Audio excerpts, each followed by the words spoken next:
Welcome, guys. Thanks for tuning in to Don't Get Left Out in the Cold. I've got Chris with me today from TM. Thanks very much, Chris, for coming on. It's a pleasure to have you as always. It's my pleasure. My pleasure. Thanks for having me on, Mick. So I want to talk to you about a few things. I've got a few things in mind that I want to go through. So basically what we're going to be talking today about is Chris's journey from when he left school, when he went possibly to university. I'm pretty sure you did go to uni, didn't you? Mm-hmm, I did. Like us tradesmen, but yeah, similar.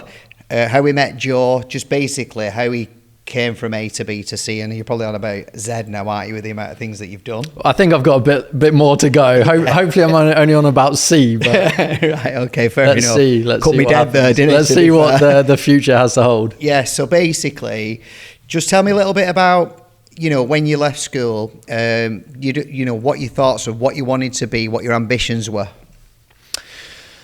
So school was a good time for me. I always say that unfortunately I don't have the sexy backstory, the rags to riches type rise to and into business and becoming an entrepreneur. I never really fell into entrepreneurship. I did it intentionally. I always knew I wanted to be a businessman, and that probably came from the fact that both my parents were small business owners when I was a youngster. So I looked up to my mum, looked up to my dad. They were both successful small business people, and I kind of got that bug, I think, from them to be my own boss, run my own thing, and I always knew that at school. So I didn't go to a particularly good school. I went to a school, it was at the time called Orton Longville Secondary School, and it was, it did the job. There was a good network of people there, relatively good teachers. Nothing special, but I always had in the back of my mind that I didn't really need what it was that I was being taught, because I had the intention of starting my own business as soon as I'd left. I already knew, yeah. I mean, I've identified as a business owner or a businessman, I should say, since I was about 12 years old. I always knew that I was going to run a business. So, going back to the point where it was always very intentional on my part to become a business person. I didn't see myself as anything else. So school was a fun time for me, a strange time in the sense that, as I said, I always felt like it came relatively easy to me. I was somebody that did quite well at school. Did you achieve well? You already answered the question. Did you get good grades and well at school? Pretty much. I tested well. I was always bad at coursework because I would typically procrastinate quite a lot. That's, I would say, one of my major weaknesses, something that I tend to put things off, and I've learned how to handle that over a period of time. So coursework, it never really motivated me. I didn't want to do it. Always kind of got bad grades from a coursework perspective. Not that I couldn't do it, just that I didn't do it for the most part. But in an exam situation, I would always ace it. So I did well from a school perspective. You reckon you worked better under pressure maybe a little bit then rather than just left to your own devices? I was always confident in myself, so I never felt pressure, actually, funnily enough, in an exam situation. I remember being, at school, and I've tested a lot, through my studies, because obviously I went on to university after graduating from secondary school, but I'm guessing you did business at I did, yeah, I did, and it was not at university. Actually, elements of business at university. At secondary school, I took on business studies, which is one of the famed subjects at GCSE level, and that was actually very good, really helpful. Great. Unfortunately, me, when I was at school, I didn't really pay attention. You probably know all that anyway. Pay attention. I always knew I was going to be a businessman, to be fair. I wouldn't say a businessman like you knew, mainly like a plumber, kind of, with my own business, which I ended up having, but slightly different. But your vision was probably a little more clearer than mine. Mine was a little bit all over the show. So we can speed up a little bit, because you've said to me about university. So when you've left university, what was your first actual, would we say, job? Or did you even have a job, or did you go straight on your own? So I did have a job. So what I studied was actually construction and property management at university. And in my mind, you say my vision was clear, it actually wasn't. I knew I wanted to be a business person, and back around that time, even probably now, even still, it was, property was hailed as the big thing to get into, to make money, of which I always have had an interest in.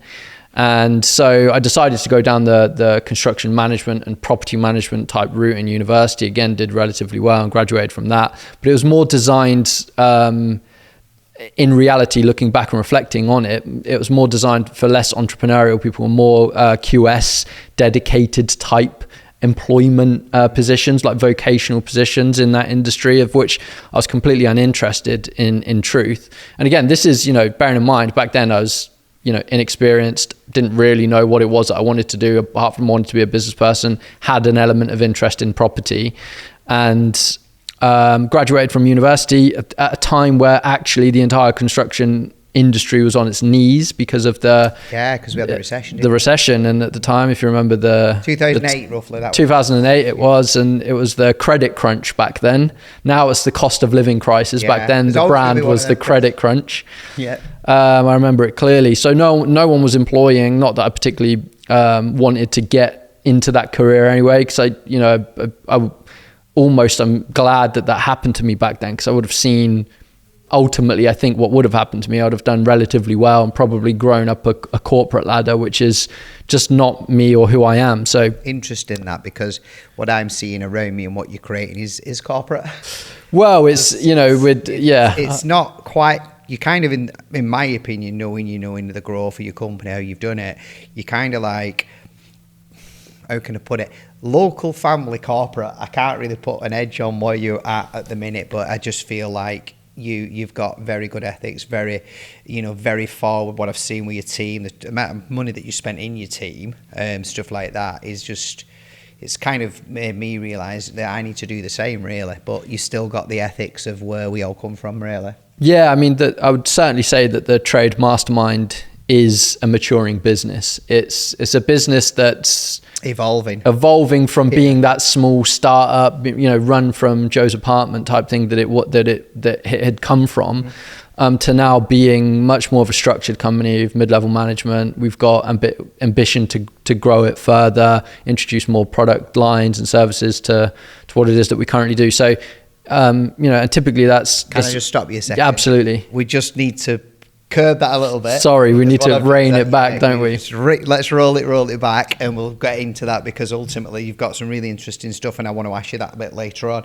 I'm trying to get, that was probably my fault, by the way, try to get some insight about Chris and what Chris was, and a young lad growing up and how he did, and then we'll go on to that, if you don't mind. And ultimately, absolutely. Basically, so you've told me about the university. Now, just your first job, I'm guessing you got involved, like what you said, and it wasn't really something that you wanted to do, because you always wanted to own your business. Now, I do believe that you have got some properties, haven't you?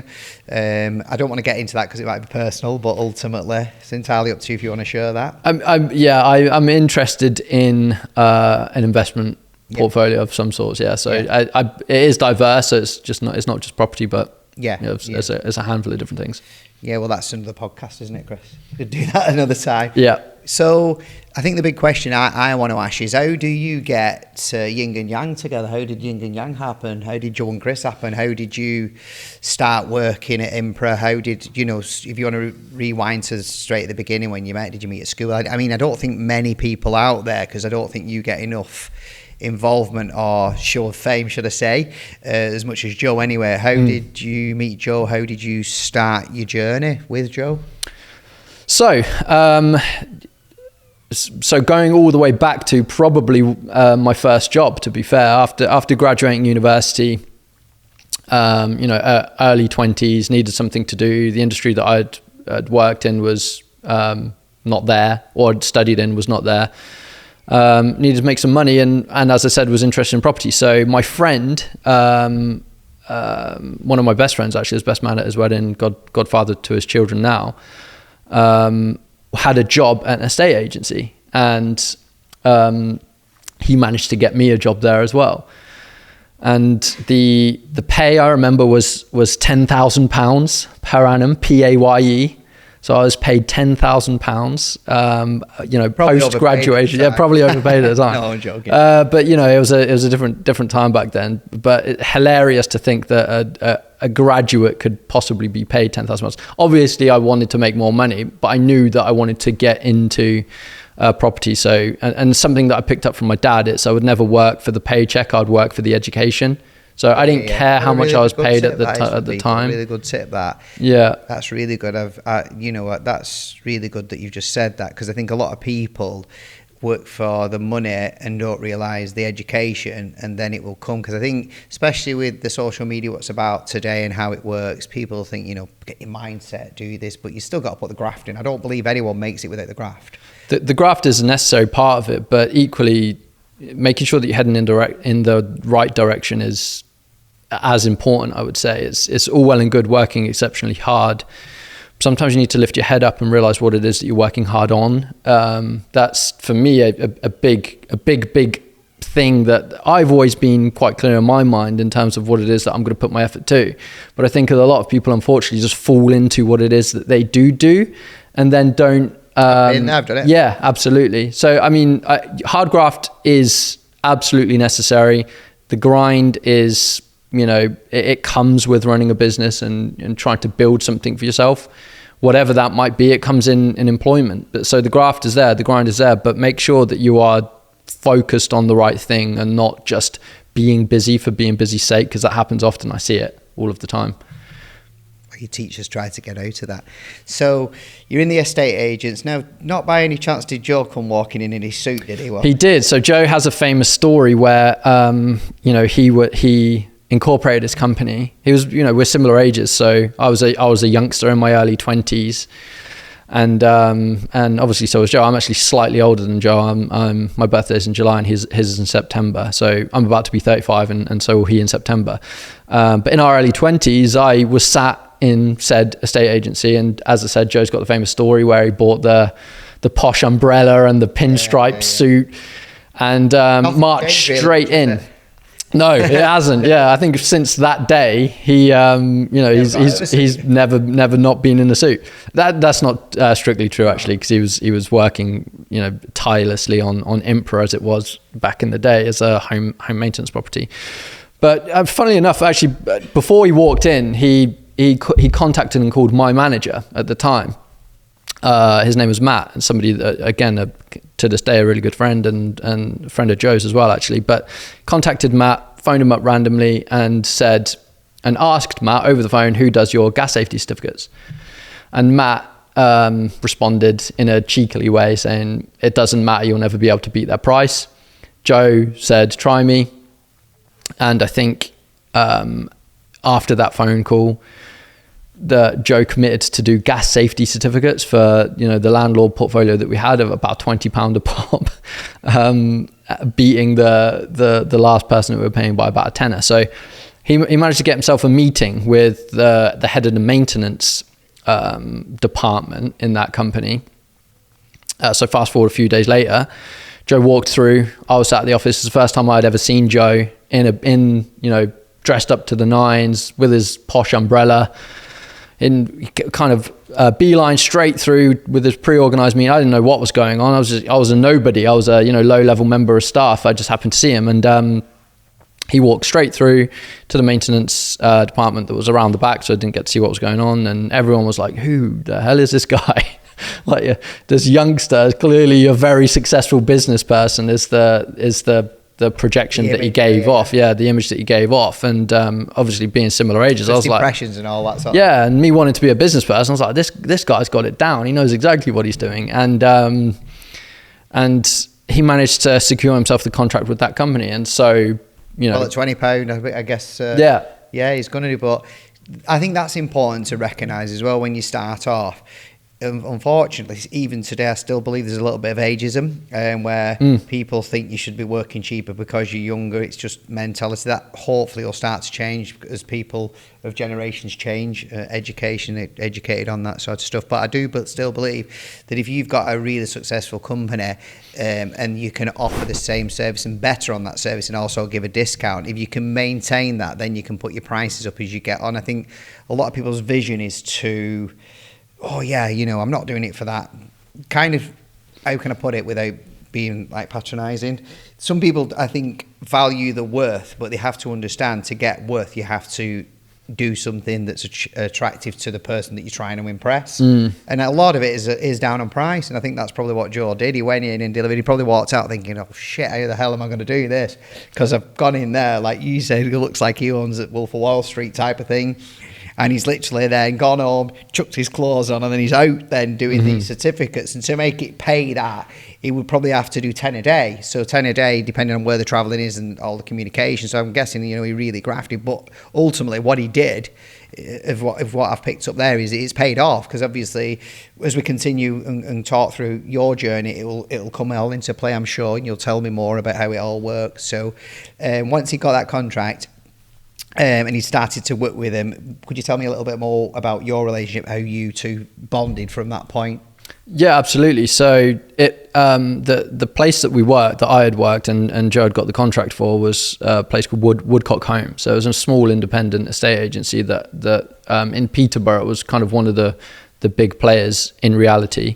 And Joe started doing the gas work, the plumbing work for this company, at which point they were having issues with their current contractor that would do the majority of the maintenance, to the point where one day the main contractor decided that he'd had enough and didn't want to continue to work with the company. I have no idea why. I was not involved at all, but just that so happened to happen, at which point the owner of Woodcock Homes contacted Joe, and I can't remember the timeline, but it was certainly only months that Joe had been working with us at that company, that the owner contacted him and decided or offered him the contract for the entire portfolio to maintain it across the board, from plumbing all the way through to building work. So, Joe being the forward-thinking, and passionate business owner that he is, he absolutely said yes without any means to be able to do it, but said yes. And so from there, I started. Naturally, I tend to.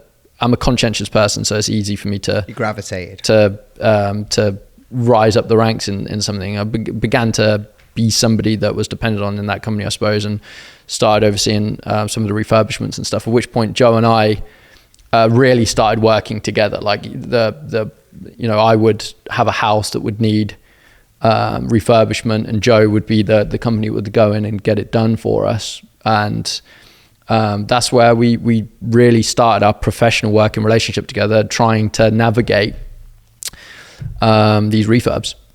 Interesting.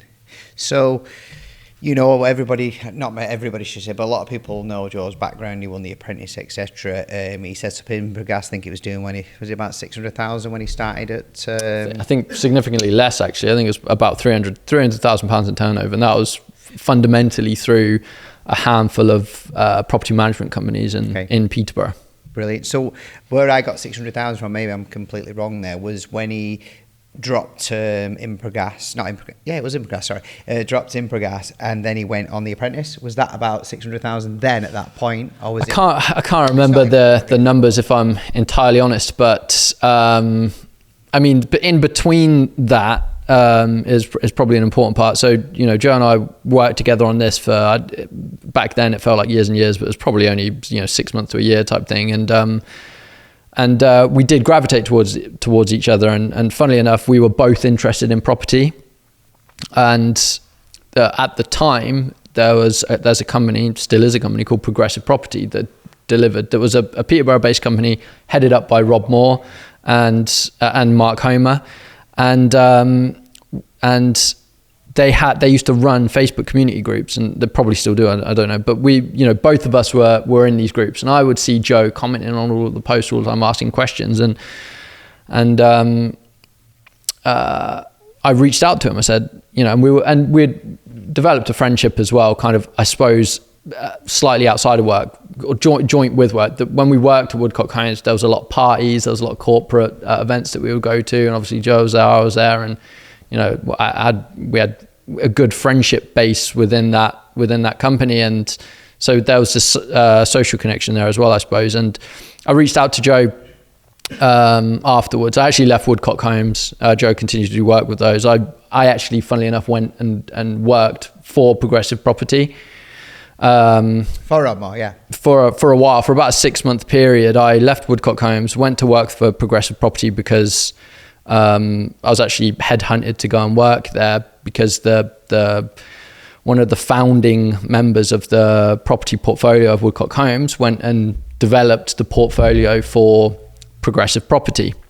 And he poached me to come and work with him there, of which I thought, again, excellent idea. These guys are driving Lamborghinis and Ferraris and stuff, and I want to learn more about property. So again, focus on the education, went and worked there, did that for a period of time, and actually decided that I'm ready to do my own thing. So I left and kind of got into luxury house building, funnily enough, for a period of time where I was focused on project management and overseeing private developments of kind of luxury home builds around the Cambridgeshire area. And again, I just really dabbled in that in reality. But around that period of time, I reached out to Joe and said, do you want to start our own other property business thing? And he said yes. So we used to meet up on... Does he ever say no?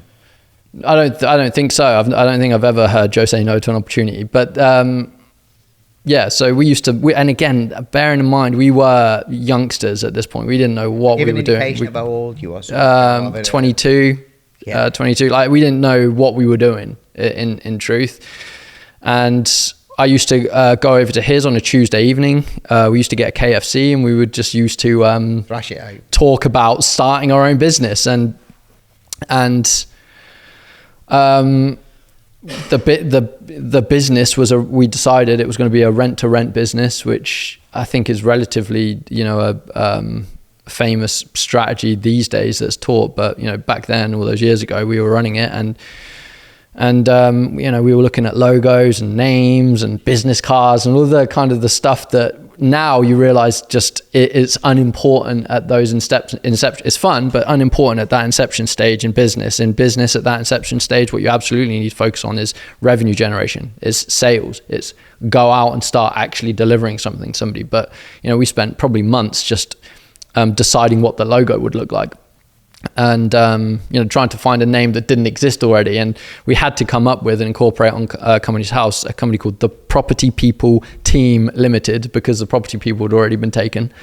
So we incorporated that company and managed to secure ourselves over a period of time 5 or 6 HMO properties that was cash flowing really well. We were making decent money from doing it, and all was well and good. And the plan was Joe would continue with Impra home maintenance as it was at the time. I would continue with the Property People and my luxury home building project management at the time. But Joe wanted to apply to go on to The Apprentice in 2015. And in 2015, he got accepted to go on to The Apprentice. And obviously left Impra home maintenance, of which I wasn't involved at all. Like, there was conversations a couple of times where I'd maybe come on board with that company, but I never really wanted to get into that game at that stage. And anyway, he went on to The Apprentice, won The Apprentice in November or December 2015. We had a conversation over Christmas about me jumping on board and coming and working with the team, the new team. And by January 2016, I was in that company, employed by Impra Home Maintenance, as it was at the time, and working with Lord Alan Sugar's team. That must have been a little bit intimidating, I suppose, at the beginning, going in there. I don't know if you probably didn't find it intimidating, or did you? I don't know. When you walked in and you've got these people that are working and you've recognised the name, the brand, Sugar, basically. What was your thoughts on that? Were you like, whoa? Again, almost through ignorance, I suppose, that of just not really having any experience, that I wasn't intimidated. To me, Joe getting the accolade of having been, of winning The Apprentice is kind of rubber stamped our credibility and approval. It was almost like, this is my business partner. He's been on The Apprentice and has won it. We're the best business people that there possibly could be. And that was pure ignorance, on my part. And the truth is, the Lord Alan Sugar's team were excellent in terms of our education, because we didn't know what we were doing.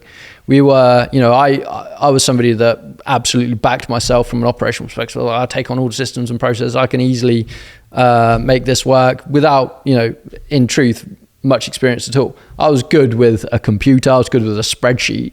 But the truth is, I had no. You're known for the spreadsheet. I'm a little renowned. I'm called the spreadsheet wizard. Yeah.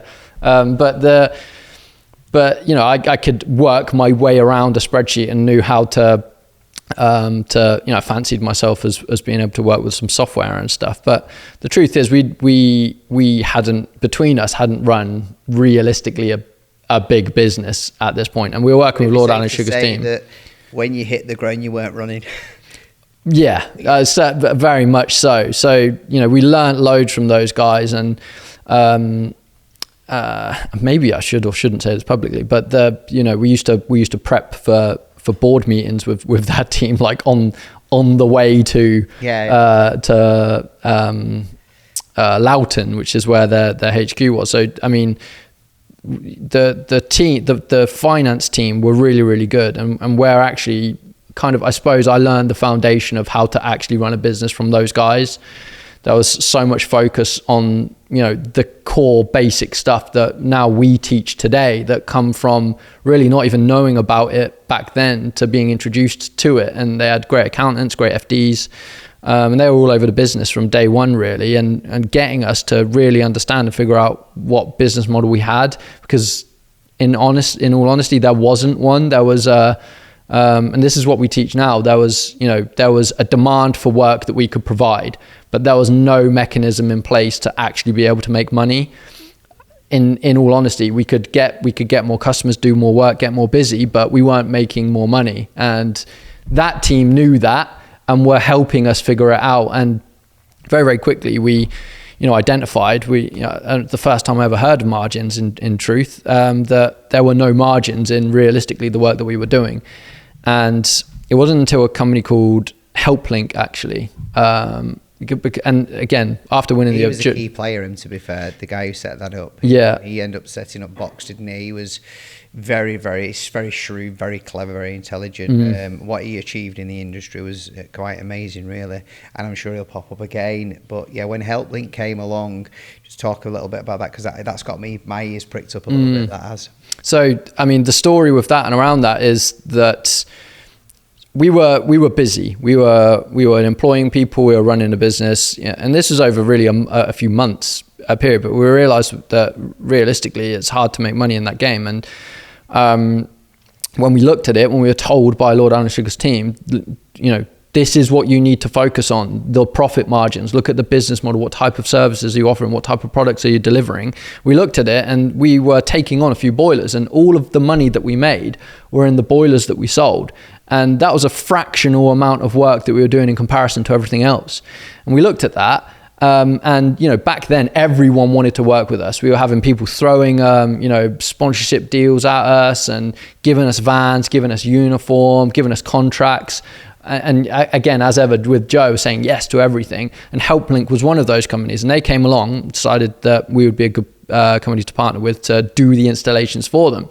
Similar to a boxed model now, in truth. The margins in it were, you know, frankly non-existent on a labor basis only.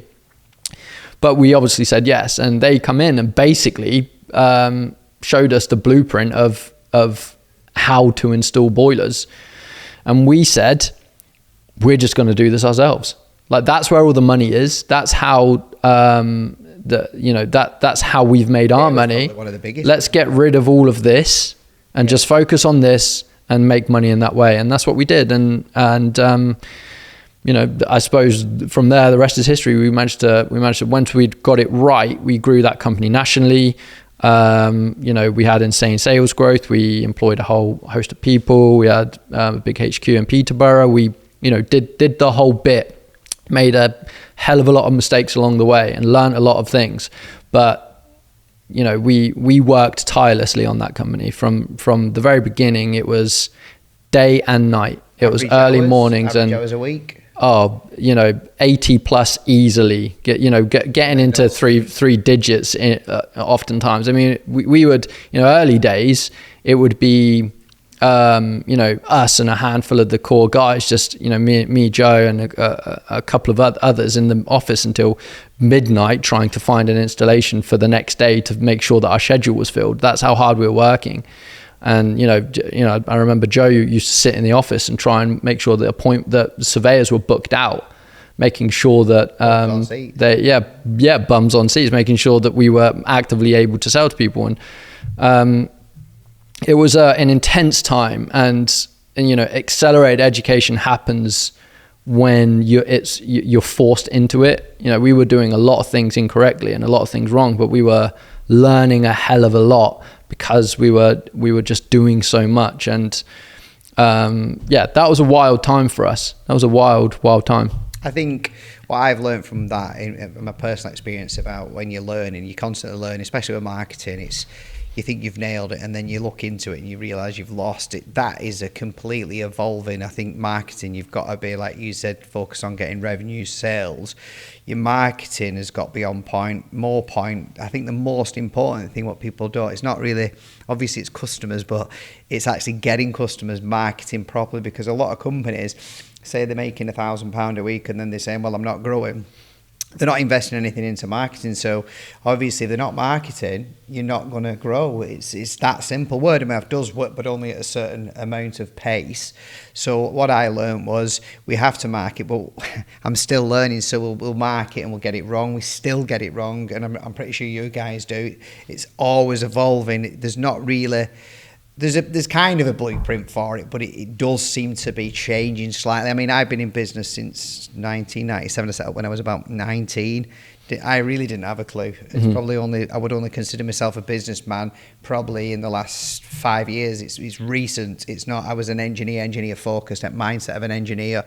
You've probably always been more down the business side. And I suppose if Joe would have never met Sugar and won the Apprentice, I think he probably would have been. I think because there's a big thing with people when you're running a company. I mean, when say you get to £1 million and you're still on the tools and you're still running about like an engineer, well, you're going to get burnout. I've had that. You get burnout because I think once you get to that stage where you are at in this business, I know that you still sit in the background a lot and you're still doing the figures and you're still getting involved in all that sort of stuff. You pretty much run all that.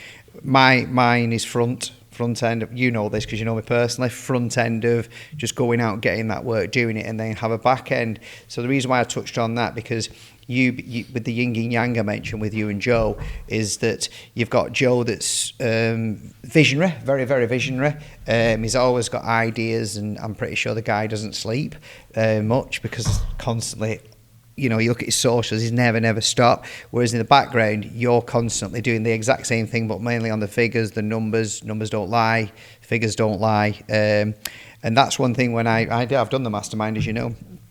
That's one thing that I was struggling with because I didn't have my numbers right. I was kind of everything. I still do it, to be honest with you. You know me personally, stacked in my head. So that wasn't teachable. So I guess when you went to Sugar, they learnt you something that was kind of teachable, that you could grow. Because I think one big problem that companies have is having a method of how to do something, but they just don't know how to teach that method because the director holds it in his head and he probably thinks this is too much hard work am I hearing the right vibe here? Yeah. Trying to basically teach people how to do things, but you give up because you think, sod it, I'll do it myself. So how have you in Impra, how did you overcome that? Because I can imagine you were doing £1 million a month, weren't you, at one point? We were, yeah. So 8 figures. That's a hell of a lot. I mean, I run a business. I know business. the leads. I know what you'd have been doing. I know how much how much hard work that is just to even convert. It's very, very difficult. How did you teach that process, make it easier to teach that process? I know I've done a lot of training here, so I understand, but would you agree that if you're going to do anything in business, no matter what it is, it's got to be teachable? If you look at McDonald's, teachable, kids run it. I think that's the key I'm trying to get at it. How do you do that in a business that requires a lot more? Is there a magic recipe, a blueprint? I think a good business doesn't depend on the owner operator's time investment. I think initial stages is necessary. I think that what we learned from Alan Sugar's Lord Alan Sugar's team at the time was the foundational stuff. They planted a seed and gave us the direction of what it was that we needed to know, but they certainly didn't. They weren't the ones that taught us it, if that makes sense.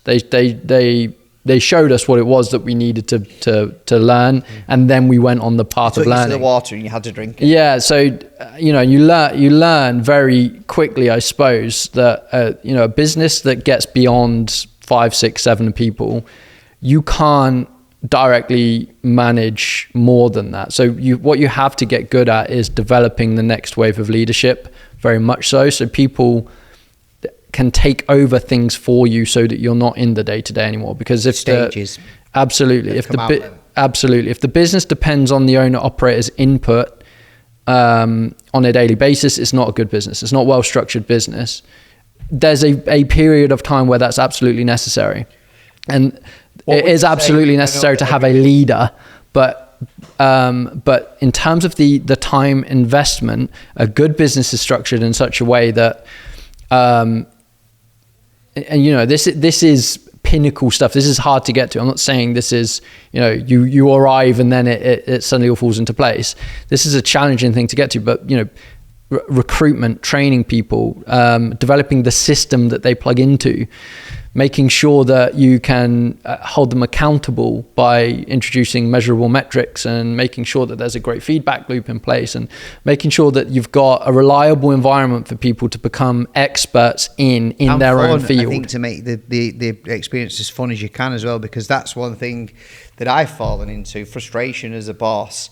Frustrated. So you mentioned about the tiers, didn't you, of people? So sometimes with me, it's better for me not to pass that message on because I'm frustrated. So when you've been here, you're frustrated. So sometimes you want to scream and shout and it's like, oh, whatever. But sometimes it's better to have that level of command that you can go to them, then they can go to them in a different It's approach. the only way to grow a business. There's no other way. You can't manage every element of a business. There's no one individual on planet Earth that can, aside from possibly Elon Musk.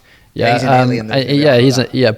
More than likely an alien. But outside of that anomaly, it cannot be done. Like, you need people beneath you, you need a system beneath you, and you need to keep them motivated. You need to make sure that there's incentive. You need to make sure that they're bought into the vision. They're clear on what it is they need to do on a daily basis. They need to make sure that the operations run as smoothly as they possibly can, so that you can focus then. Once you've created a foundation, you can focus on growth.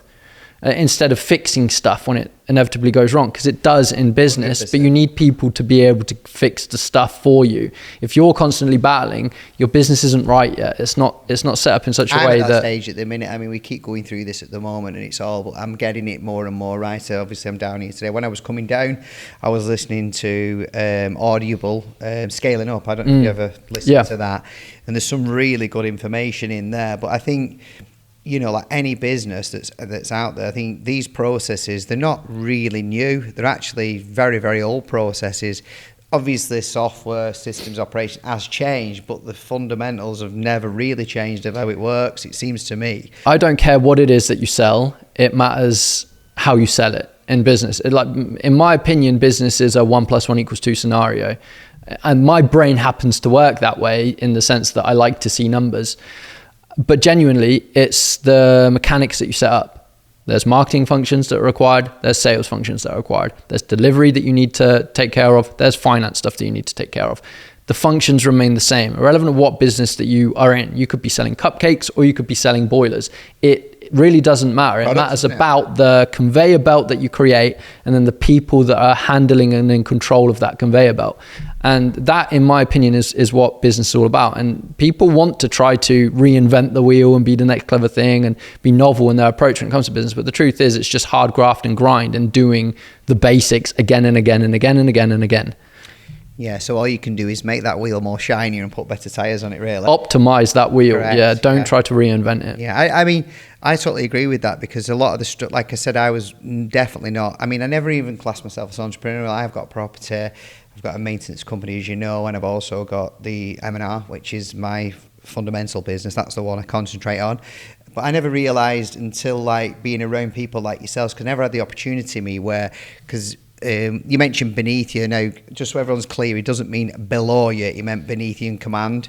Nothing in terms of hierarchy. Correct. Yeah. Not as some people might take it. But ultimately, I've used that phrase before. If you're out with your friends and you're at the top of your chain, for instance, of business, some of my friends will tell me to shut up, and they will, because ultimately they don't want to talk about it. So I found the way around that was to basically surround yourself around people. But for me, in my area, I knew lots of businessmen, but to be honest with you, I'd only meet them on a night out or somewhere, so I couldn't really spend any time with them. So with me spending time around people that are far more up the chain, then pecking order, whatever you want to call it, I've learned so much, and it makes me realise that a lot of it is your mindset, and a lot of it is that you're holding yourself back. I mean, you teach that, don't you? That's one of the things you say about mindset is really important to change it. Appearance, there's loads of keys to it, like you've mentioned. But even if you go back, when I was listening to the Audible on the way down, they're talking about businesses that are really old, and actually the principles that they've talked about something called lean, getting your company lean, which is something that's years and years and years old. Still not changed, still implemented in companies today. So I just find it really interesting, especially your story, how you went from the boilers and the boilers that you were selling, how you was doing it. What point did you think we're getting burnout here? This is exhausting, because I know that's possibly happened at some point. What was the towards the end was a challenge. Towards the end of that company, so we exited that company, and again, being youngsters and probably less experienced than what we should have been attempting an exit, and also I think having bad advisors around us. In truth, some misinformation. Without question, I think that it did. But that was always the ambition. We were never that interested in, back then, we were never that interested in money, funnily enough. We weren't interested in a comfortable lifestyle. We were interested in growing a national business. That was the goal, that was the ambition, that's what we did. Would I do it again? Possibly, yeah. I mean, for now, I'm fairly content with where I'm at. But in truth, I'm not somebody that wants to currently conquer the world. I'm somebody that's, and we are slightly misaligned, I'll be honest on that. But, it's what's good for him is good for Joe, and what's good for me is good for me. So right now, that's important. And we acknowledge it between us. I think we're very clear in terms of what it is that we both want. So, I think that I'm not somebody that is interested anymore in the national takeover or the global takeover with the company. I'm somebody that's interested in myself more so. I would say internally as opposed to externally. Yeah, my goal now is constant and never-ending improvement of myself personally. So I want to be a better father. I want to be a better partner. I want to be a better businessman. I want to be a better employer. I want to just be better than I was yesterday.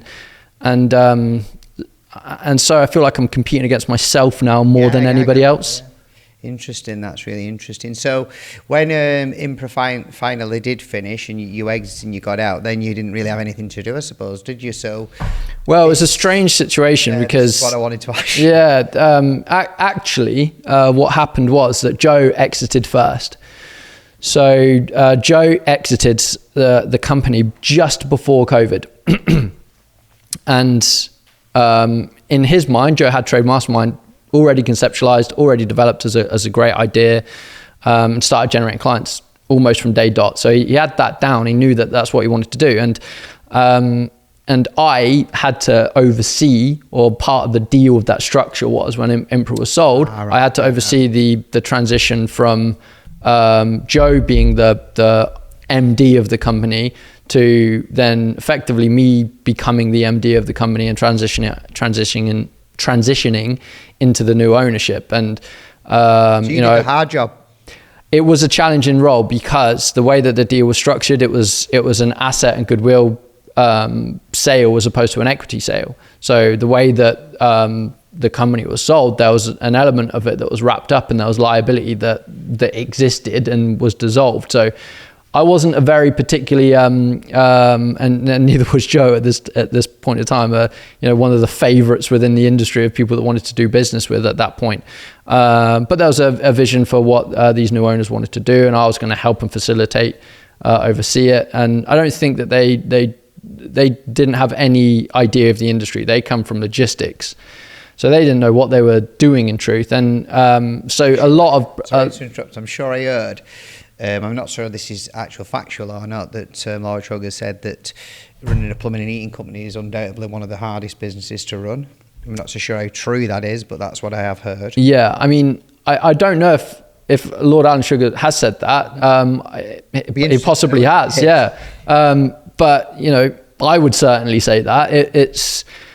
and more specifically gas engineering, I think it's got some good stuff, some excellent stuff associated to it, but there's a couple of things that make it so challenging to deal with. There's a high level of skill when it comes to recruitment. There's relatively low margin in terms of the work that you do. It's a transactional nature, so typically you're not installing people's boilers for them every single year, for example. The regulations involved are crazy. The cash flow can be exceptional and positive, but it's a challenging business. And I think that there's major issues within the workforce within that industry, and more broadly outside of just plumbing and heating, but all trade. I think there's major issues. It's been neglected for far too long. Central government hasn't supported it in any way that it should have been supported. Grassroots skill development is not happening. There's major issues, and it makes it really, really difficult to run those type of businesses. And fundamentally, property, the industry of construction is probably one of the most important out there. In fact, it's the most important in terms of GDP. Gross domestic product. It's the largest industry in the United Kingdom, and pretty much I think in most countries, construction tops the leaderboard in terms of in terms of industry. So, that goes to show that it's one of the biggest contributors to the economy, but it's had so much sucked out of it and lack of support. You can't go to university, for example, and I could go to university and get a student loan that's backed by the government and guaranteed to do contemporary dance, but I can't go to university and get a student loan to learn how to become a qualified gas engineer or plumber, and that I find is completely ridiculous. I mean, there's an absolute necessity for this skill set, and it's not something that can be replaced with AI either. No. Which is not to be true. Which isn't to be said for accountancy, for solicitors, for a lot of white collar professions out there. The trades are going to prop up and do prop up this entire economy, and they've been neglected. And that's why I think the Trade Mastermind has been as successful as it has been, because it is providing that support, that much needed support to the industry that it's been lacking for so long. Yeah, 100%. I mean, I kind of think that, like you've just hit the nail on the edge. Like you've got people out there that are willing to learn a trade, but say they're in the 20s, we can't physically afford them because people don't realise that might cost us £35,000 to get them through the 4 years with no profit. As soon as they're qualified, now we've got living wage at the minute, and you hit the bang right on the nail. And this isn't just our industry, this is probably them all, is the fact that if you're giving X amount out and you've got low margins, there is no incentive to you to carry on. So I think the government possibly want to look at things like that. If they want people to get into industry and trade, one, let's get a better training, invest into that, because there's a lot of training out there that isn't great. There's nothing, certainly what you're doing, and it's not recognised yet. It possibly will get recognised, but I do think they need to look at what I think would be good if, for instance, say I want to take a member of staff on. I know a company, but we can't afford them because of their age. Rather than, this person having to do something they don't want, like give them an incentive where if I pay them, say, £450 and then the government puts something towards it, that would surely be much more beneficial for the future, because they will get that money back from that person eventually, but they just don't do anything like that.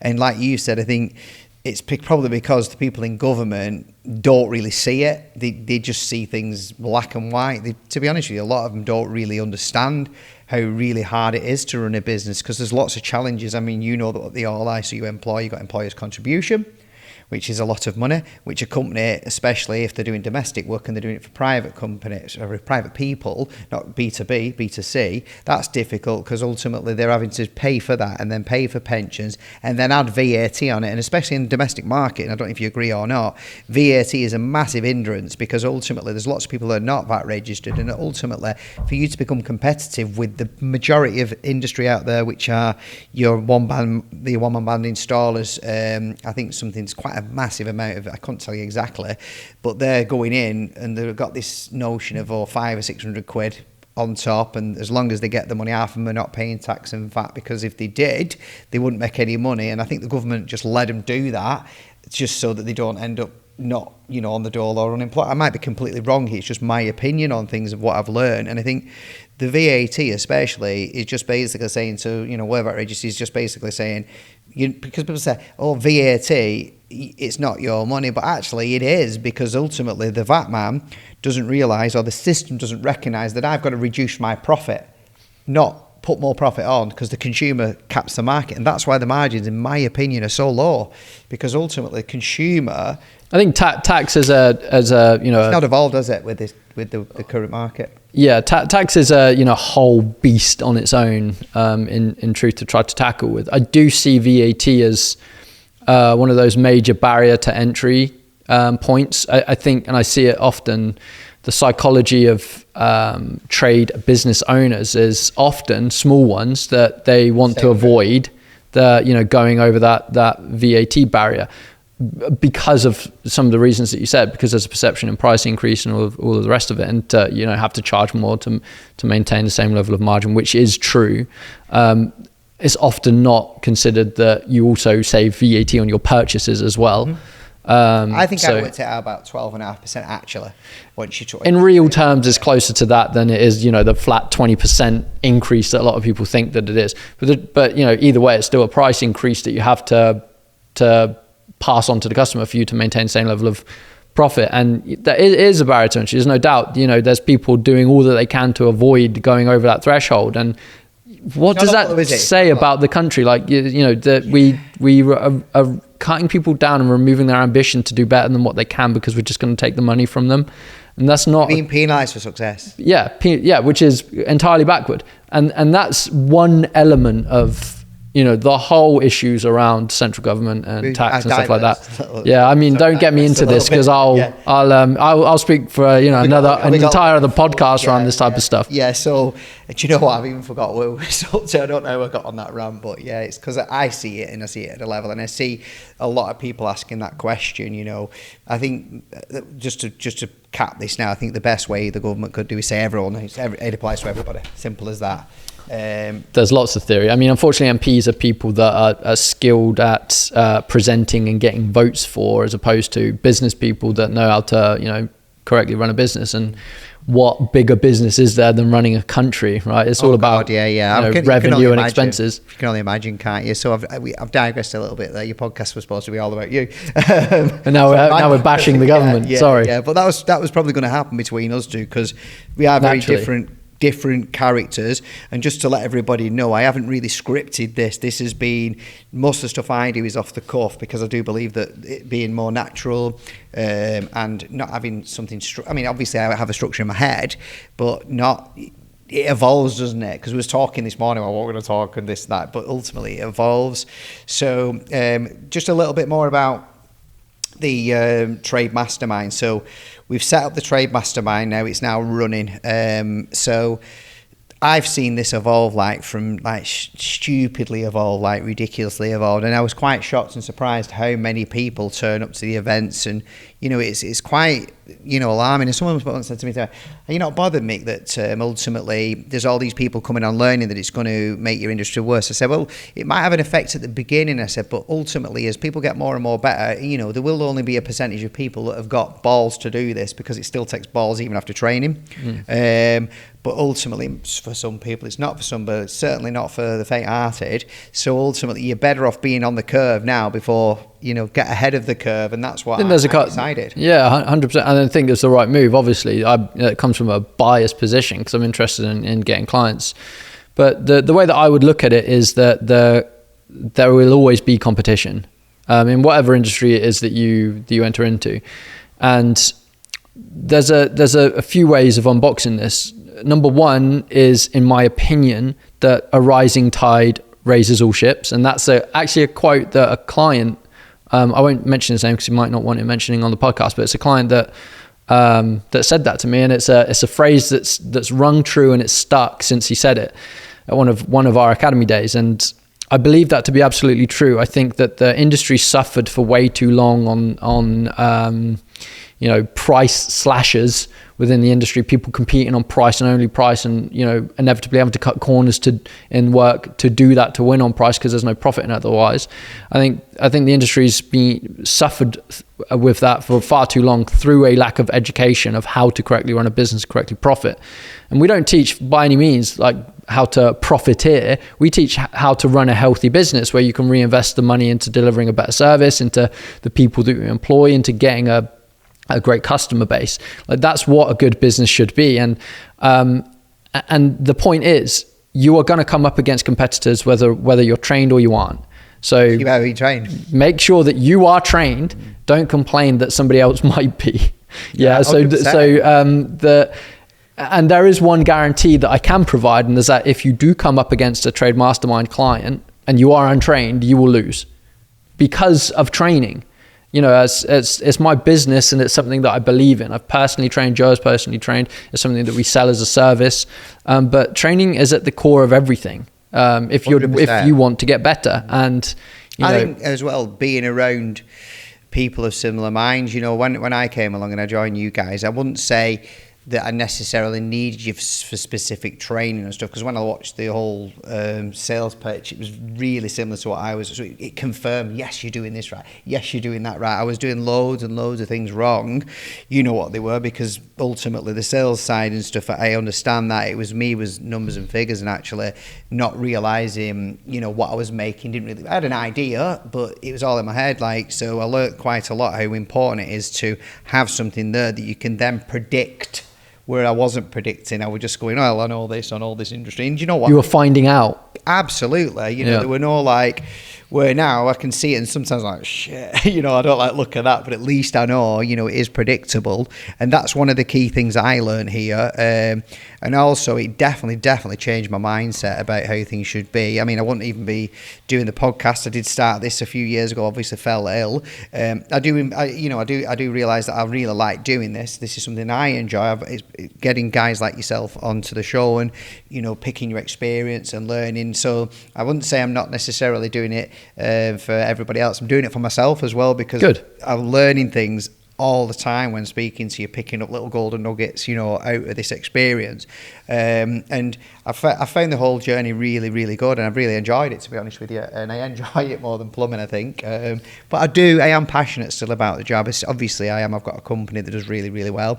I would say, Chris, that we was one of the most, first companies that marketed a lot more than other companies, because when I first started, we was spending 50k with Yellow Pages, 19k when I went on this journey to, and we dominated those books. We absolutely dominated those books, and we weren't bothered about profit. You're quite right. We was bothered about legacy, growth, etc. So we was doing in 2008, 2007 was absolutely flying.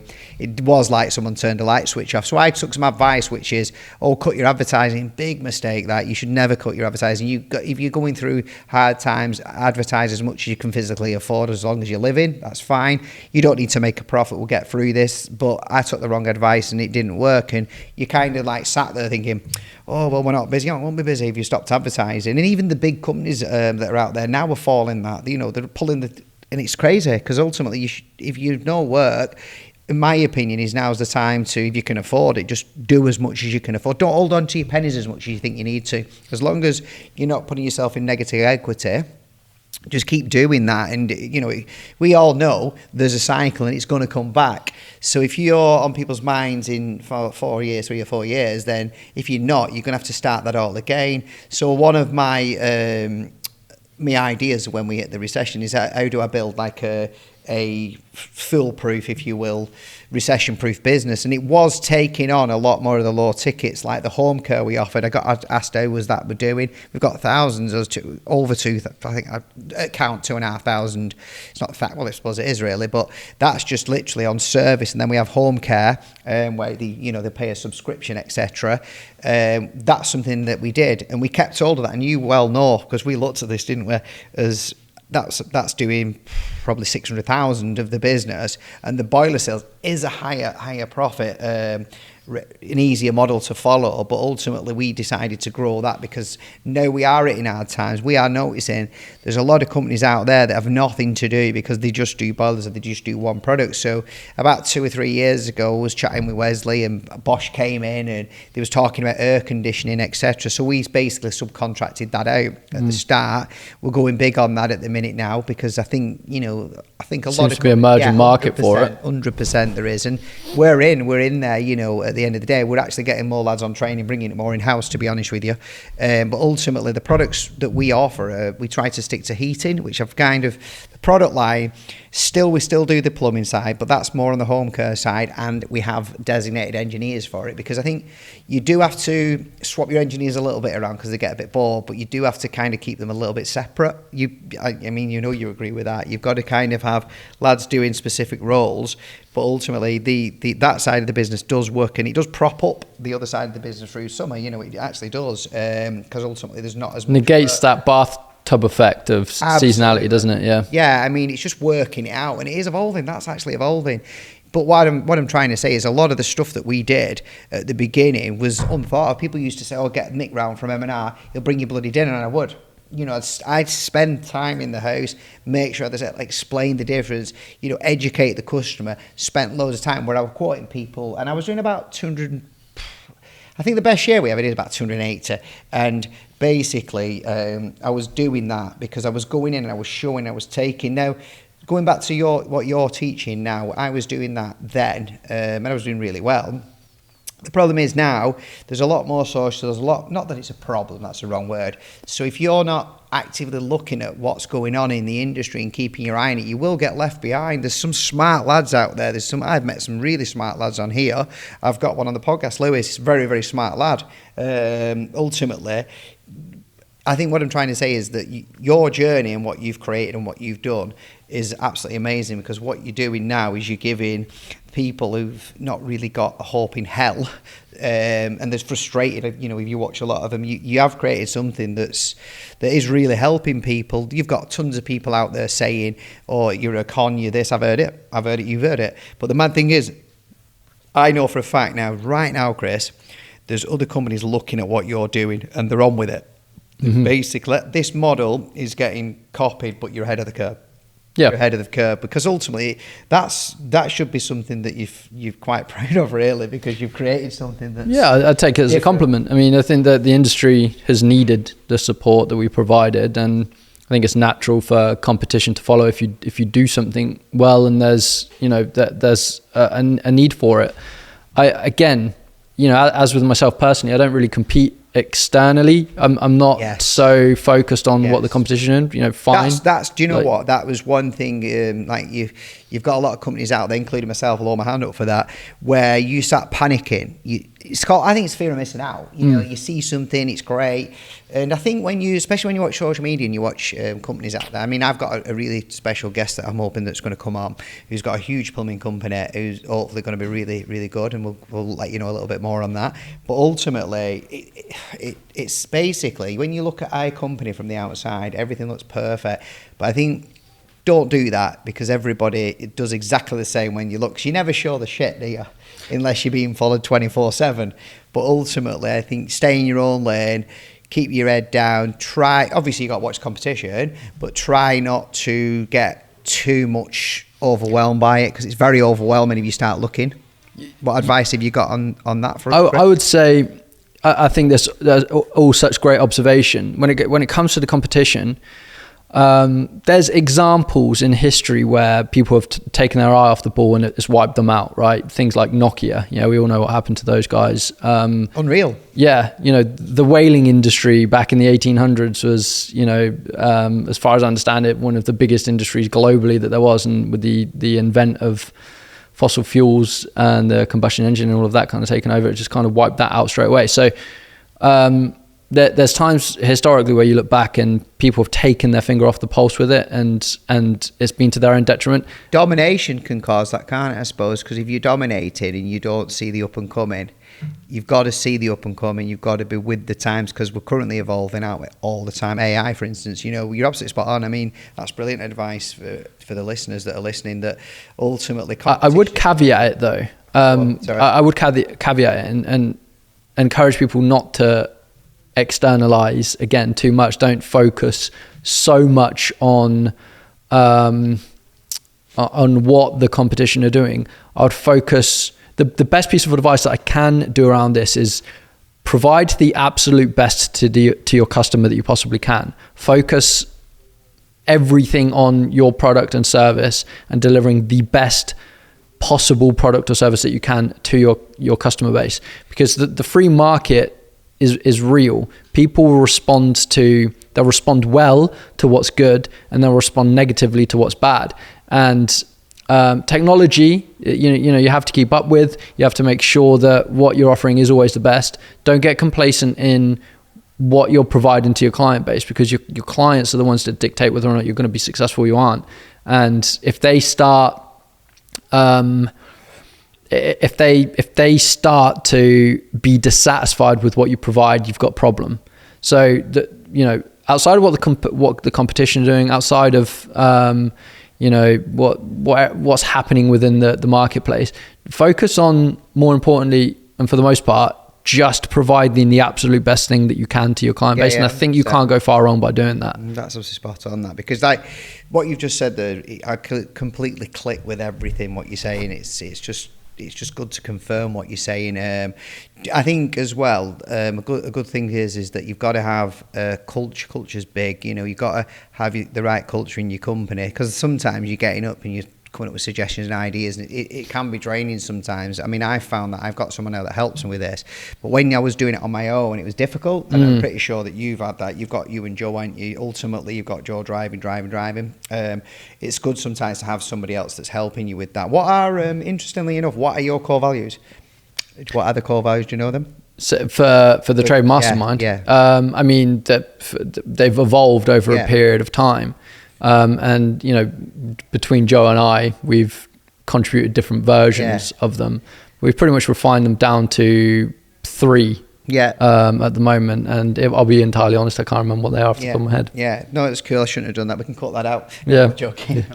Cut. No, but ultimately, that is something. The reason why I've got that, because it was coming down. There was something I mean, it was. I forgot what it's bloody called. I've just told you what it was called when I was listening to Audible. Scaling. He was saying that a specific company wrote a blueprint out for core values and actually staged. So when he had an issue with a problem, they would say, have you read the book? Because ultimately, I think a lot of people, especially like in teams, it's easier to say, I'll offload that onto Chris. You must get this. Offload it onto Chris without dealing with myself, and then I can get onto the easier thing. That's one of the things that I am, trying to concentrate on at the minute. Where you hit the nail on the head. A poorly run business, right? So, for instance, unless you come up with an idea or you get, for instance, a level. So the problem is, if I keep getting asked the same things, the people that are asking me, they're not doing it because they don't really want to. It's because ultimately it's easier. So, they offload. So one of the biggest problems I get is where I'll be doing something, I'll be up to something, they'll be offloading, they'll offload into me, and I'm already doing something. And I'll say, whoa, stop. I can't take this in now. And well, I'm only asking.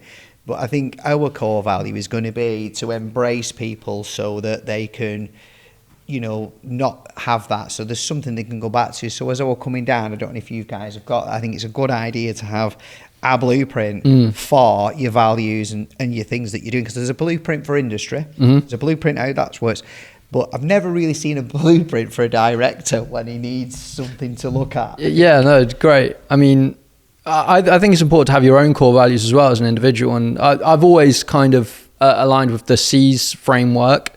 I don't know. I don't know even if this is actually a thing or it's something I've made up over time. But the C's framework to me is consistency, collaboration, clarity, client focus first, constant, never-ending improvement. I think if you focus on core values straight away. Yeah. So 100%. Those things there for me are everything. Because you did mention, didn't you?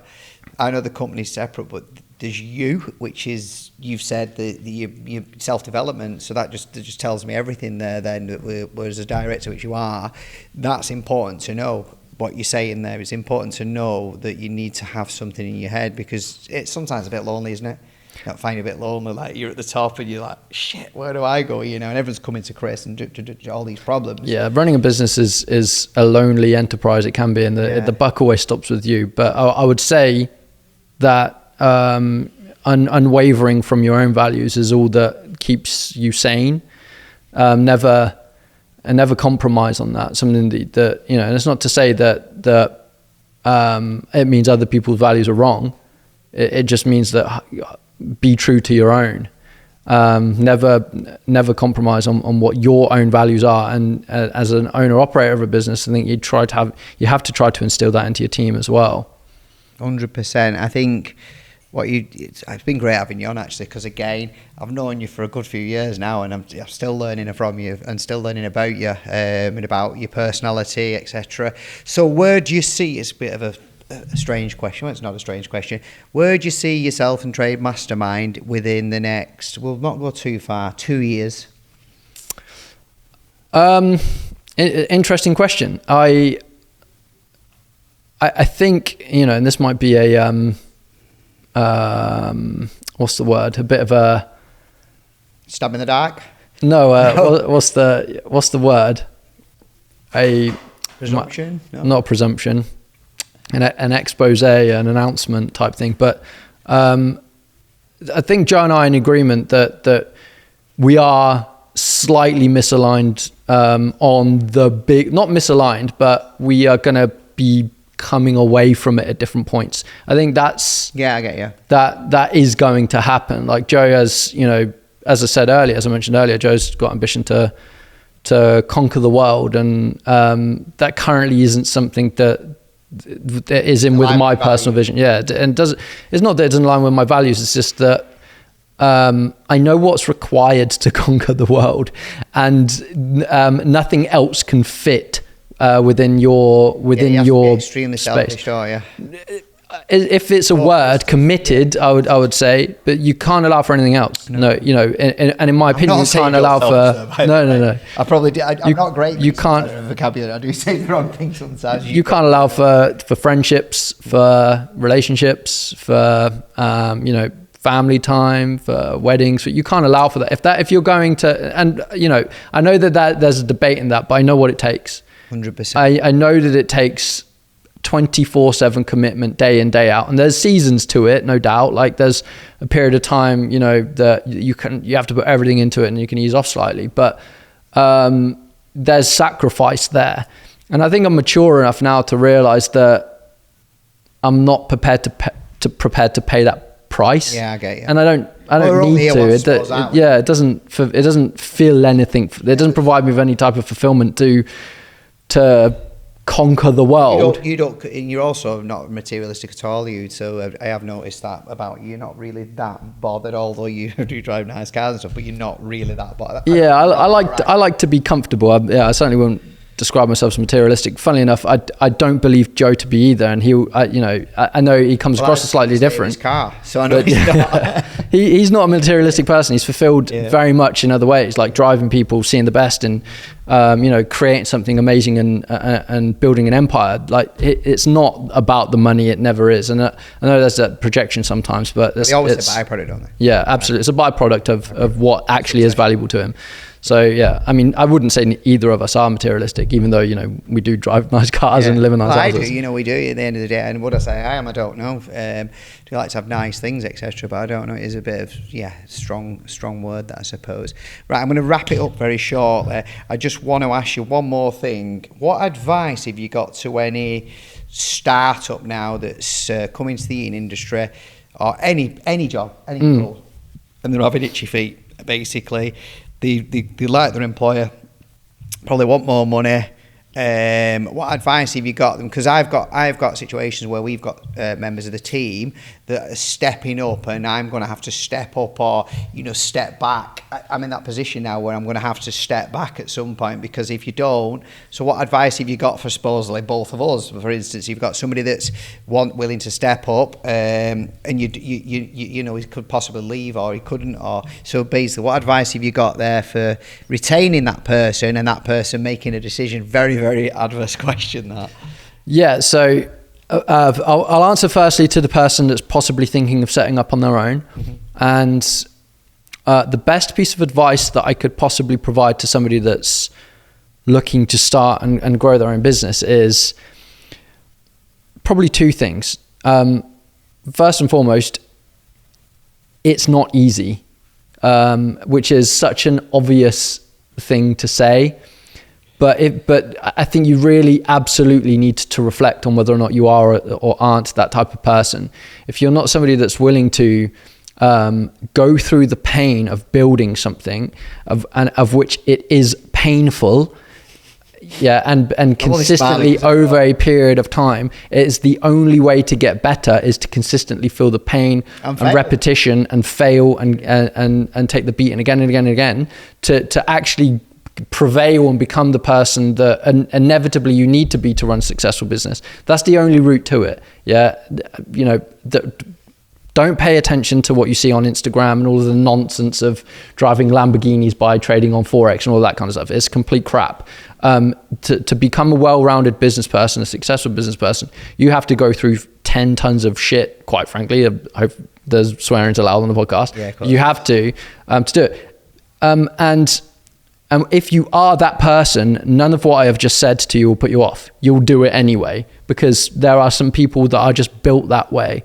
And it doesn't matter what you say, what you do, you will always want to work for yourself and build something, but be prepared for the hard work that it takes. The second element of that question is sales focus first, or sales skill focus first, or revenue generation focus first. Don't get caught up in the trap of thinking that business sub 7 figures is anything else other than that. It's find a product, find a service that you can sell at a profit and go out and start selling it and delivering it. Don't overcomplicate it. That's all that it takes, but it takes hard work, time, energy, effort to make that work. On the flip side of that, in terms of retaining, I think I've got that nailed at the minute. I think I've got a suggestion for that, but I'll let you do yours first. Okay. In terms of retaining stuff, you have to provide you have to provide a place that people want to work. Money isn't enough.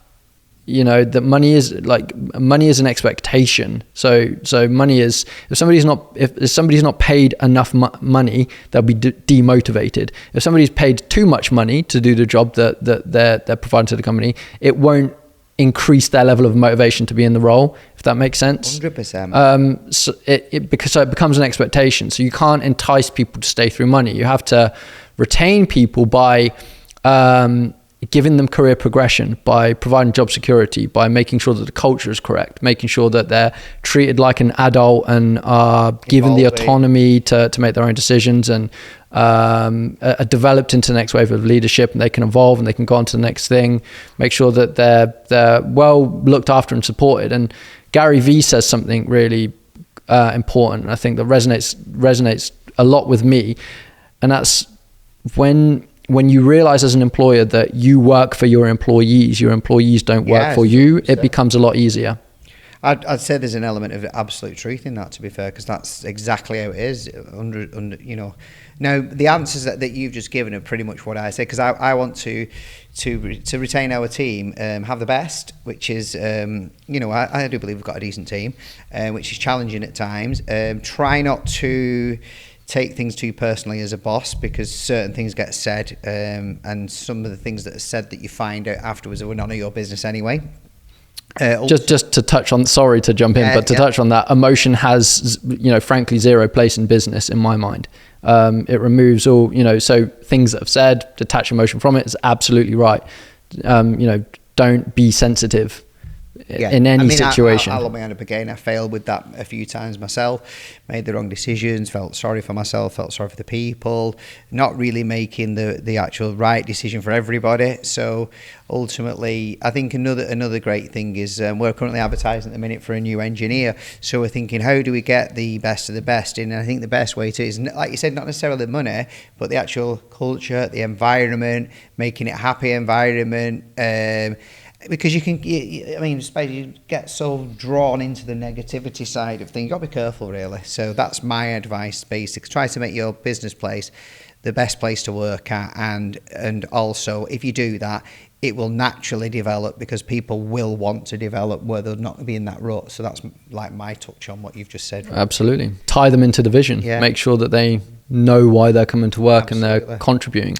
There's a famous thing. I'll finish my side now, but there's a famous thing that if you ask a janitor at SpaceX what their job is, they will respond by saying that they're helping somebody get towards landing on Mars. So, they're tied into the big vision of what it is that company's trying to do. Then they don't see themselves as sweeping the floor. They see themselves as contributing to making sure that the first man lands on Mars. So, or woman. Fantastic. Well, I've really enjoyed it. It's been great. Thanks for coming on. Thanks again for having me, Mick. Another one at some point with you, but it'll be a completely different spin on it. If anybody's got any questions or anything like that, I'd urge you to just drop us a direct message or pop it in the link, etc. You can follow us. We are setting up some. Why is my mind gone blank? We are setting up some YouTube channel. In fact, it's already set up. We have already got content on there. We've just not released it yet. We've also got coming TikTok. This is going to be different to what this will be about the actual Don't Get Left Out in the Cold. We're just coming up with some names at the minute to shorten it down on TikTok and things so we can fit it out there. So that's something that I really want to get out there as soon as possible. So I'll be getting onto that probably in the next couple of days, and hopefully we'll be getting that out to you guys and letting you know. Thanks very much for listening. I hope you've enjoyed today. If you've got any experiences, anything that you can share me, I'd love to hear from you. Thank you very much. Take care, guys, and listen, do not get left out in the cold.